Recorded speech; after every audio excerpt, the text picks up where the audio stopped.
पर। ज्ञानोदय चूंकि नाम है और ज्ञान से ही शुरुआत कर लेते हैं। पहले तो ये बताइए कि बड़ी मेहनत लगती है सीए बनने में, सीए की पढ़ाई में, चार्टर्ड अकाउंटेंट बनने के बाद। हाँ जी, पता है मुझे। बड़ी मेहनत लगती है ये पढ़ाई पढ़ने में। जी। फिर क्यों लगा कि राजनीति के क्षेत्र में जाना चाहिए या लोगों के लिए काम करना चाहिए, जनसेवा करनी चाहिए? समाज सेवा की पहले से ही धुन थी। समाज में सेवा करना चाहते थे, लेकिन पढ़ाई की, घर वालों ने कहा तो पढ़ाई करनी थी। कि थोड़े दिन काम भी किया, लेकिन काम में बहुत मज़ा नहीं आया, तो इसलिए फिर राजनीति में ही समाज सेवा में काम करना प्रारंभ किया। अभी संतुष्ट हैं आप अपने काम से? बिल्कुल बिल्कुल। आप कहते हैं कि 2 साल में 5 साल का काम करके दिखाऊंगा। जी, और मैंने प्रयास भी किया है, क्योंकि मुझे मध्यावधि चुनाव में मौका मिला है।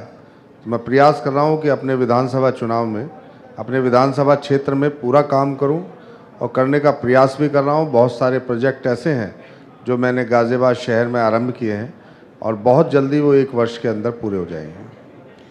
चूंकि छात्र नेता के तौर पर आपने राजनीति में कदम रखा, वो भी एक बड़ा संघर्ष रहा होगा।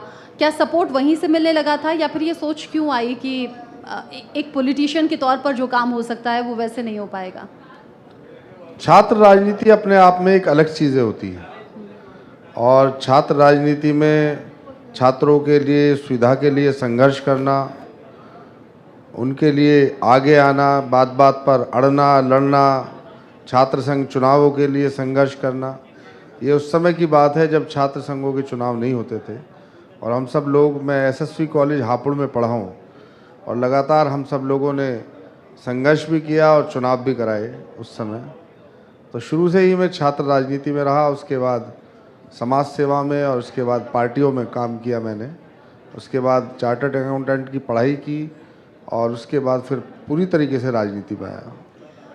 आपने जो कि भगवा पहना है, तो पूछ लूं क्या भगवा को भी प्रमोट करते हैं क्या? बिल्कुल, सनातन तो हमारी संस्कृति है, और ये जो भगवा है, भगवा को हम अपना गुरु मानते हैं। और भारतवर्ष हमेशा संस्कृति का देश रहा है। हम सब लोग संस्कृति के आधार पर ही, क्योंकि जो चीज़ें अब हो रही हैं, आप एजुकेशन के मामले में भी देखिए कि हम सब लोगों के, चाहे मैथमेटिक्स हो या कोई भी सब्जेक्ट हो, उन सब सब्जेक्टों की हम सब लोग, जो सनातन समय था, वो सब लोगों ने उस समय जो किया था, वही आज फिर दोबारा से वापस आ रहा है। चूंकि जनता के चुने हुए जनप्रतिनिधियों पर बड़ी जिम्मेदारी होती है, एक नेता का शिक्षित होना कितना ज़्यादा ज़रूरी है, और क्या डिफरेंस देखते हैं आप शिक्षित और अशिक्षित में? देखिए, शिक्षित जो नेता है, वो उसको एक जानकारी होती है कि कौन से काम क्षेत्र में आवश्यक हैं, और किस काम को वो किस आधार पर करा सकता है।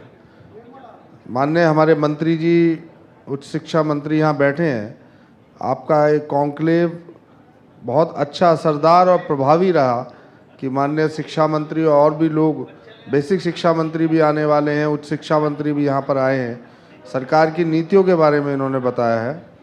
तो इसी प्रकार से जो शिक्षित व्यक्ति होता है, वो शिक्षित व्यक्तियों को पता होता है कि काम करने का क्या तरीका है, किस प्रकार से वो अपना काम, अपनी विधानसभा का काम, क्या प्रायोरिटीज़ हैं, कहाँ से ये काम हो सकता है, अधिकारियों के द्वारा हो सकता है कि अपने मंत्रीगण के द्वारा हो सकता है, मुख्यमंत्री के द्वारा हो सकता है।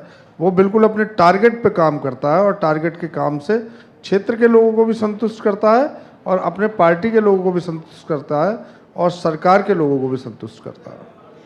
मैं देख रही थी 69,000 से ज़्यादा वोटों के अंतर से आप जीते थे। जब जीत बड़ी होती है, जिम्मेदारी बड़ी होती है, तो प्रेशर भी होता है क्या? देखिए, मैं तो हमेशा से ही जिम्मेदारी में रहा हूँ। 6 साल भारतीय जनता पार्टी का अध्यक्ष रहा हूँ गाज़ियाबाद का, और मैंने हमेशा सबको संतुष्ट रखने का और सबके साथ चलकर सबका काम करने का प्रयास किया है। मुझे मध्यावधि चुनाव में मौका मिला, बाई इलेक्शन में, और बड़ी जीत हुई है, तो बड़ी जिम्मेदारी भी है। मैं लगातार जनता दर्शन करके रोज़ कम से कम 300-400 लोगों की समस्याओं को सुनने का काम करता हूं।